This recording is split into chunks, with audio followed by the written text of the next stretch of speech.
విమానాలు కనిపెట్టినప్పుడు చాలా మంది ప్రయాణం చేయడానికి భయపడుతున్నారట, పురుషులు కూడా.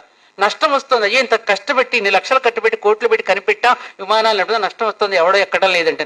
అప్పుడు అందరూ ఆలోచించి ఆడవాళ్ళని ఎయిర్ హోస్టెస్లుగా పెడితే తప్పకుండా పురుషులు ప్రయాణం చేస్తారని ఆలోచించి ఆడవాళ్ళని ఎయిర్ హోస్టెస్లుగా పెట్టిన తర్వాత దర్జాగా వాళ్ళ అందచందాలను చూసుకుంటూ వాళ్ళు ధైర్యంగా నడుస్తూ మంచినీళ్లు, టీలు, కాఫీలు అందిస్తూ ఉంటే హాయిగా వాళ్ళని చూసి వాళ్లే నడుస్తుంటే మనకేంటి, హాయిగా బెల్ట్ పెట్టుకుని దర్జాగా కూర్చుంటున్నాం కుర్చీలో.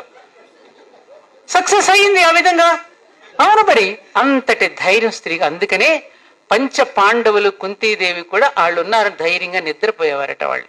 అంతటి ధైర్యము, సాహసం మన స్త్రీలో ఉంది. కాబట్టి ఈ సందేశాన్ని మనకు బోలెడంత ఆధునిక పరికరాలు బోలెడు వచ్చాయి స్త్రీలకి. గ్రైండర్లు వచ్చేసాయి, ప్రెషర్ కుక్కర్స్ వచ్చేసాయి. ప్రెషర్ కుక్కరే కాదు, కరెంట్ ఆన్ చేసి అన్నం వండేస్తున్నాం ఇవాళ. ఎవరికి చేతికి అసలు పని లేదు. చేతికేమీ పని లేకపోవటం వల్ల రకరకాల ఆలోచనలు. ఆమెకి గిరాకీ పెరుగుతుంది, సైకాలజిస్ట్